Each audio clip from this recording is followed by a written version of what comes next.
물이 바다를 덮음같이 하나님의 말씀, 이 법도와 규례가 이스라엘 세상에 가득하면 그 이사야 선지자가 예언했던 것처럼 11장 6절과 9절 상간에 보면 그 이사야서가 바라보는 평화, 그러니까 이사야가 바라보는 평화가 아니고 이사야서, 이사야 책이 바라보는, 말씀이 바라보는 평화는 젖 먹는 아이가 그 독사의 구멍에 손을 넣어도 다치지 않고 이리와 어린 양이 함께 있고 사자와 송아지가 함께 사는, 이게 그 평화를 하나님이 주시는 그 샬롬, 이런 세계를 이렇게 표현을 했는데 이게 정말 사실인가? 라고 하는 것을 말씀을 묵상해 보면 하나님의 계획이라는 거예요. 왜 그럴까요? 하나님의 이런 일이 어떻게 일어나냐면 하나님의 법도와 규례가 모세로부터 시작해서 모든 인류에게 가득할 때 하늘나라의 평화는 그렇게 이루어진다. 이렇게 기록해 놓은 것입니다.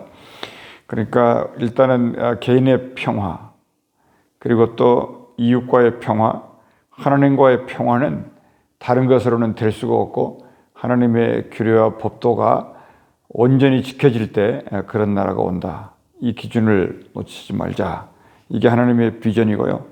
그것은 또 한편으로는 결국에는 죄를 없애는 방법인데 결국은 그래서 예수께서 이 죄를 해결했기 때문에 그 평화의 일은 시작되신 것입니다.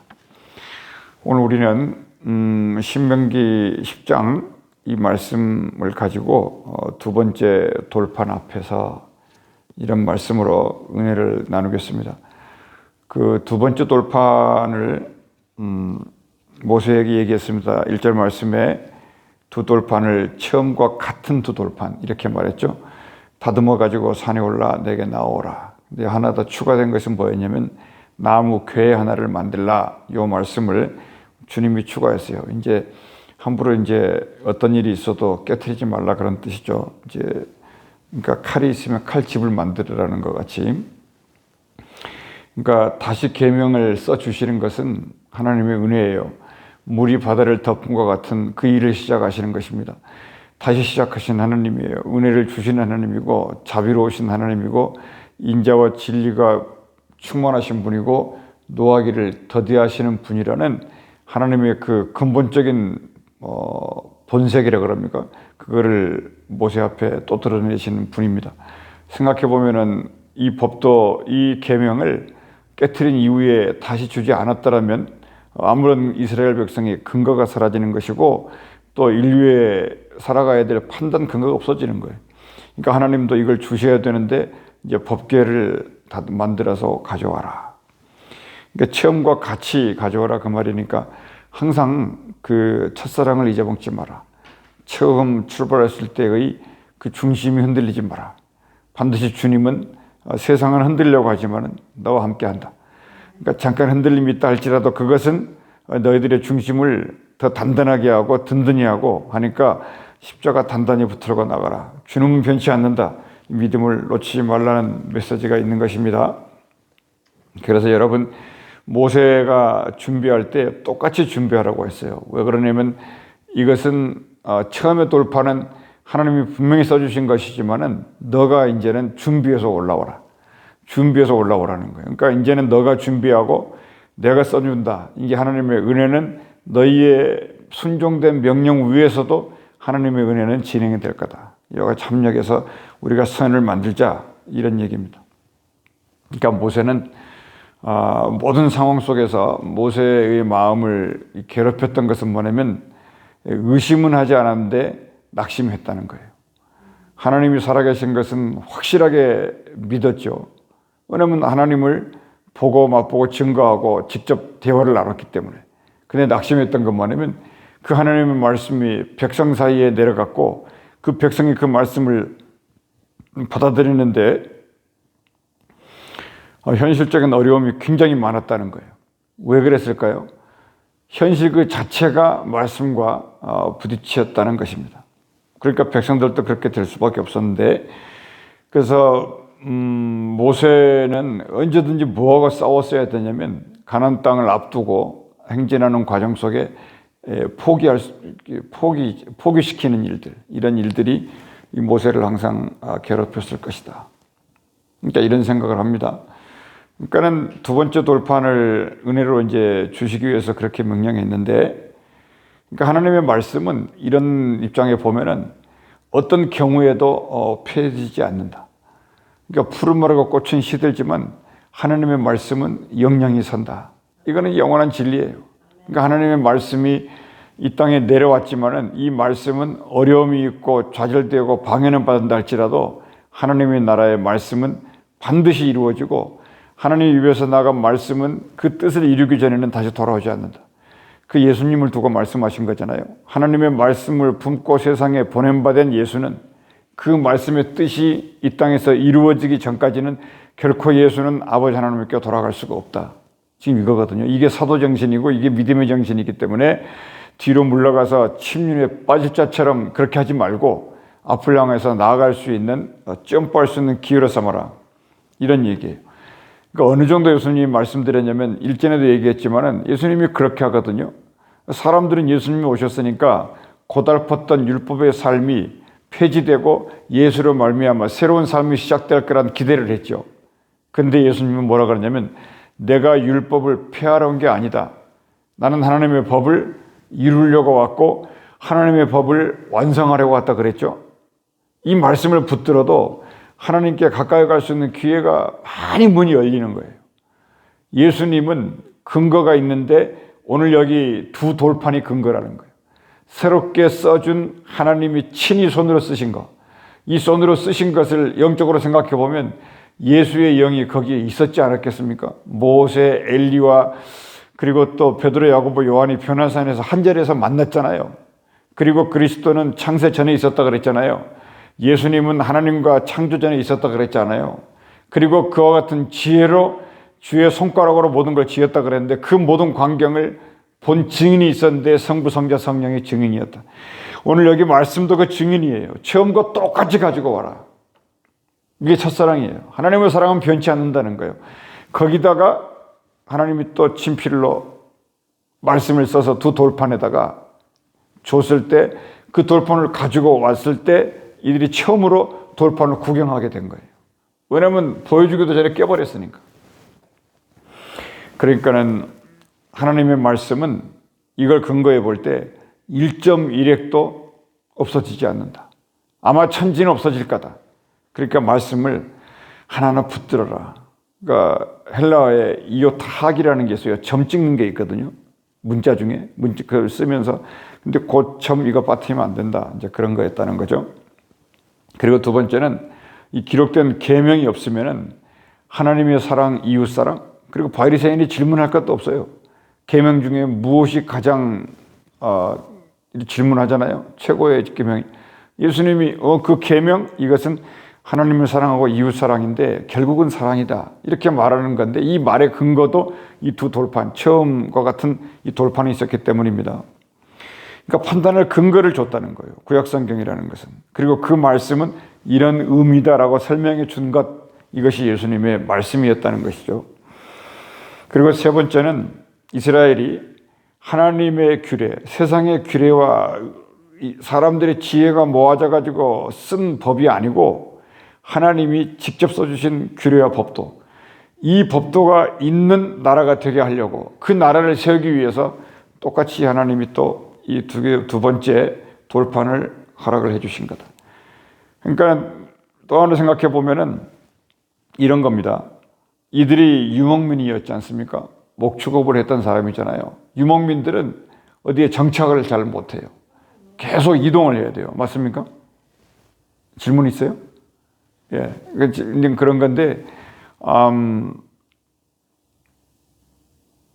고센 땅에서도, 내려갔을 때 요셉이, 바로에게 요청을 해가지고 이들은 유목민이다. 근데 애굽 사람들은 이 목축업 하는 사람들을 처음부터 싫어하는 나라예요.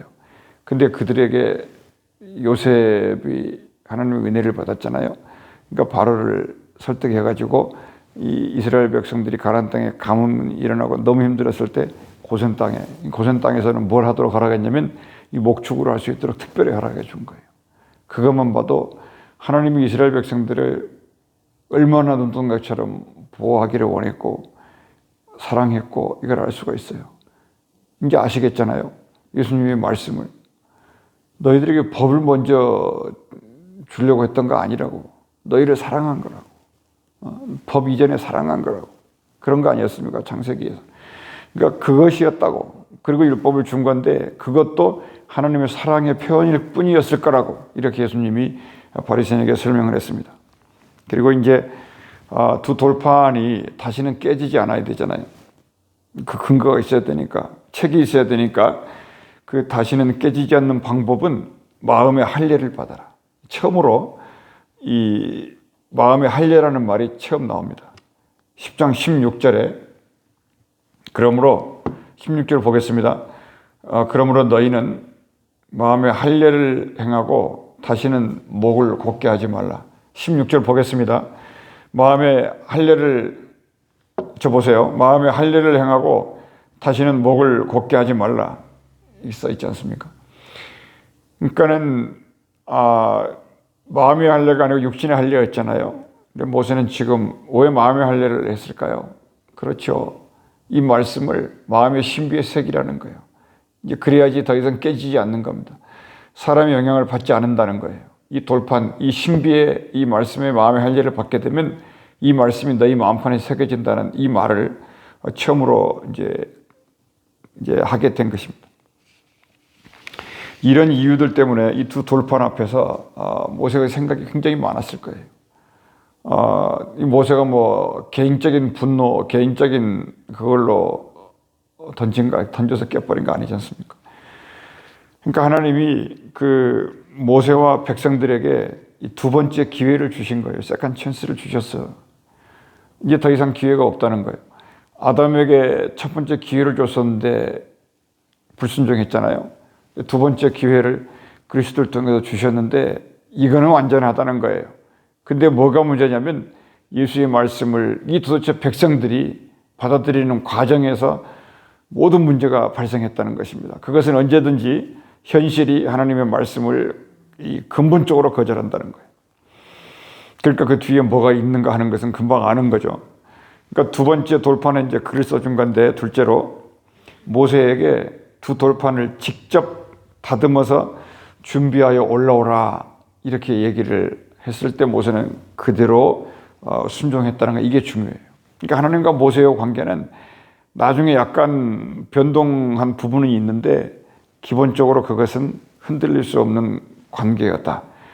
이게 무슨 얘기냐면 모세를 재신임하겠다는 거예요. 모세, 하나님이 이제 기름 붓는 거죠. 재신임한다. 너와 함께 해왔던 길 끝까지 간다. 그리고 너를 통해서 이스라엘 백성들은 진행이 된다. 그러니까 하나님과 너와 이스라엘 백성 이 관계는 어떤 것도 무너뜨릴 수 없다. 이 모세가 그 돌판을 똑같은 걸 다듬으면서 앉아서 여러 가지 생각을 했을 것 같아요. 이제 뭘 생각했을까요? 하나님과 만났던 그런 과정, 40일 동안 하나님과 이렇게 금식하면서 있었던 거, 정말 이 위기 국면에서 하나님의 사랑을 간절히 구했을 것이고 하나님이 우리를 놓치면 안 된다는 거, 그리고 자기도 반성을 많이 했을 거라고요. 제가 돌판을 깼다, 하나님의 것을 깨버린 거라고. 그것도 뭐 회개했을 것이고요. 근데 그 자신의 분노에 대해서도 많이 생각에 잠겼을 거예요.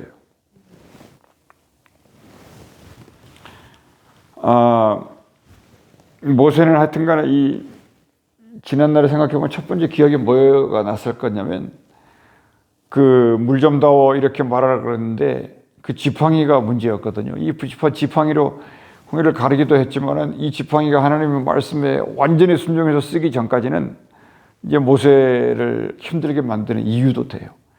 그러니까 우리 인생이 가지고 있는 하나님의 달란트, 하나님의 장점, 이것은 철저하게 하나님 앞에만 쓰여지는, 이렇게 되지 않으면 그것이 내 자신의 올무가 될 확률이 성경을 읽어보면 너무너무 많았다는 것입니다. 그걸 잊어먹지 말아야 되고요. 그리고 또 모세는 출발할 때부터 애굽에서 애굽 사람을 그냥 죽인 게 아니라 쳐 죽였다고 써놨어요, 성경에. 그런 날을 다 기억을 하는 거예요. 정말 하나님의 사랑입니다. 그런 것들이 회개를 통해서 버려지라고 하는 거거든요. 그러니까 그 하나님의 손가락으로 쓴 그거를 했다는 거. 그래서 모래속에 이제 감추다가 이제 들켜가지고 모세의 40년 고난의 시간이 시작됐던 거 아니에요. 그러니까 지난날의 기억들이 계속해서 오버랩이 되면서요. 하나님 앞에서 모세를 생각해 보면 아마 기도를 엄청 했을 거예요. 하나님 앞에. 그래서 이 두 돌판을 다듬고 이 법궤를 이제 직접 만들면서 처음 두 돌판을 그 산 아래로 던져 깨뜨리기도 했었는데 왜 그랬냐면 그냥 들고 내려갔는데 출애굽기에서 가장 심각하고 비참했던 장면이 어떤 거였어요? 잊지 말아야 돼요. 출애굽기 딱 그러면 절대 잊어먹지 말아야 될 것은 금송아지 사건이. 그 하나의 사건, 내 앞에 다른 신을 섬기지 말고 우상을 만들지 말라. 여기에 정면으로 대적했던 사건이 금송아지 사건이고 40일을 기다리지 못했고 완전히 하나님의 영광의 광채의 빛을 띠고 내려온 모세 앞에서 이 일이 벌어졌다는 거예요. 항상 이런 일이 일어나요. 항상 일어납니다. 이게 참 매일매일 봐요, 이런 거를. 인생이 그래요. 그래서 거기서 백성들 앞에서 또다시 분노를 했는데 모든 분노가 생각을 해보면요. 모세를 원망하지 마세요. 왜요? 이 모든 분노가 모세 자신의 일로 된 것은 아무것도 없었어요. 신명기에서 회고합니다. 너희가 이렇게 했다. 너희가 이렇게 했다. 너희가 이렇게 했다. 그리고 자기 자신을 반성을 하고 앞으로 나가는 모세를 신명기에서 전체를 통해서 읽을 수가 있는데 그 민수기 12장에 보면은 그 온유한 성품을 가진 모세예요. 모세 자체가 온유했다고 써놨어요. 모세는 온유함이 지면의 모든 사람보다 우월했다. 이게 모세라는 사람이었어요. 근데 모세가 외부에서 바람이 불고 태풍이 칠 때 정말 넘어진 우리와 같은 사람이었다. 그러니까 민수기 12장에서 온유한 성품의 소유자였던 그 모세가 분노했을 정도면요.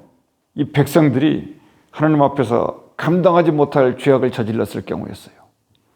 이렇게 입장을 가졌으면 어떻겠나 생각했어요. 그래서 모세는 하나님으로부터 잘 훈련된 하나님의 종이었었다는 것을 알 수가 있고요. 세 번째로 왜 그런 근거가 있냐면 이 40일 기도를 성경의 인물 중에 이 모세만 유독 40일 기도를 3번 했다는 거예요. 근데 한 번은 뭐냐면 이 두 돌판을 깨기 전에 하나님 앞에서 했고 40일을 받아가지고 깨버렸지 않습니까? 그 이후에 또 40일을 기도했다고 성경에 기록해 놨어요. 그리고 나서 이렇게까지 했어도 또 가나안 땅을 가는데 백성들하고 사이에서 너무너무 포기하고 싶고 고통스러운 일이 많았었는데 세 번째로 또 40일 금식 기도를 또 해요. 근데 언제 기도를 하냐면 민수기에서 절대적으로 또 기억해야 될 사건이 뭐예요? 다 잊어버렸을 거예요. 우리는. 그게 뭐냐면 정탐꾼 사건이에요. 정말 우리가 회개 많이 해야 돼요. 성경을 항상 우리가 뒤로 놓고 살거든요. 그래서 정탐꾼 사건으로 또다시 이스라엘 백성들이 다 죽게 생겼어요. 전염병이 돌았고 정말 모압 평지에까지 가갔는데 그 원주민들, 턱 밑에 있는 원주민들이 자기들이 우상을 가지고 음란하게 하나님을 섬기고 소위 약속의 자녀들이 거기에 전부 빨려 들어가고 막 돌아가시기 일보 직전이에요. 그래서 이제 거기에서 모세가 온유하잖아요. 하나님 앞에 또 40일 기도를 하게 되는. 그러니까 3번이나 했다고 해요. 그러니까 중보기도자가 됩니다. 그러니까 모세는 이 중보기도에 정말 대명사가 되는 사람인데 하나님이 말씀하시면 그들을 향하시는 분임을 알기 때문에 엎드려 기도했던 거예요. 그러니까 누가 기도했었을까요? 하나님을 아는 사람, 하나님을 만났던 사람, 하나님과 친구처럼 대화했던 사람, 하나님이 100% 살아있다는 것을 보고 느끼고 맛보고 확인했던 사람, 이 사람은 어떤 그 상황 속에서도 하나님이 해결하신다는 것을 안 거예요.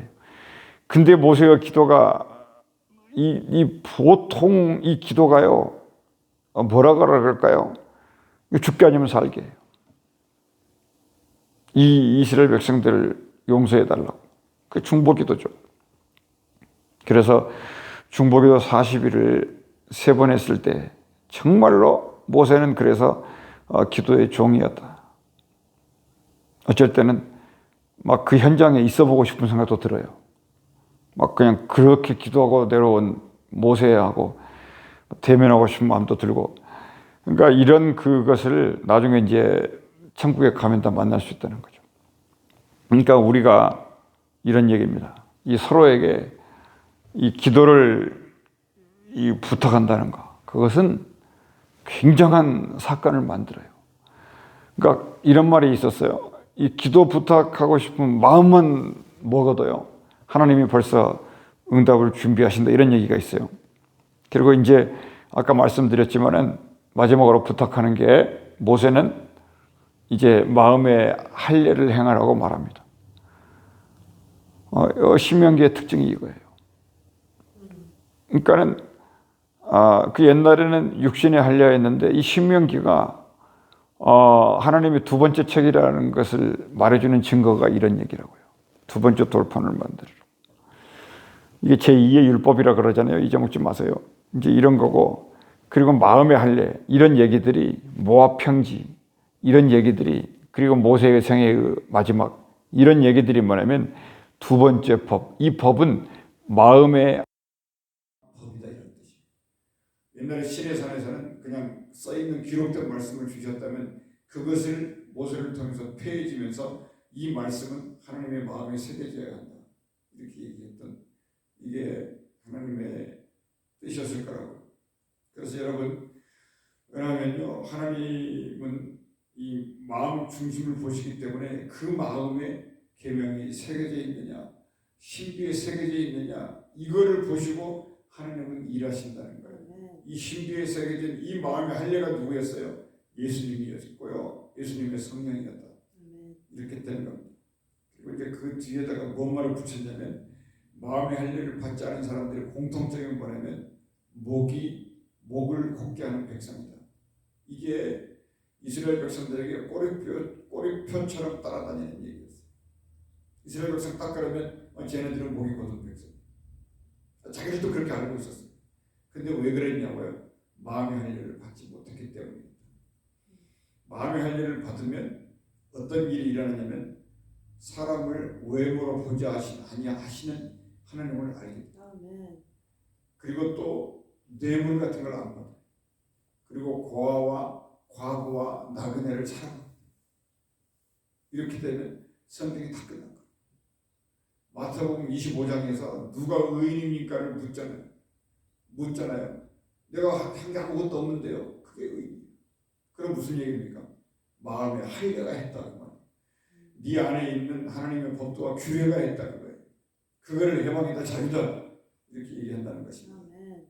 그런 사람들을 다니엘서 입장에서 보면 하늘의 궁창에 뭐처럼, 별처럼 반짝게 할 거다, 이렇게 하신 겁니다. 우리 이 하루도 이와 같은 하나님의 일이 우리 주변에 일어나고 내게도 일어날 수 있기를 주의 이름으로 축원합니다. 은혜로우신 우리 아버지 하나님, 감사합니다. 우리가 얼마나 하나님 앞에서 깨어진 두 돌판을 다 잊어버리고 이제 새 돌판을 준비하는 그런 마음 앞에서 어떤 생각을 했을까요? 하나님, 우리도 늘 그와 같은 마음의 할례를 받은 자녀들답게 믿음으로 과거한 나그네를, 그리고 겸손한 심령을 다 내려놓고 주의 말씀에 온전히 순종하며 나갈 수 있는 성령의 사람들이 되게 하시옵소서. 주 예수 이름으로 기도합니다. 아멘.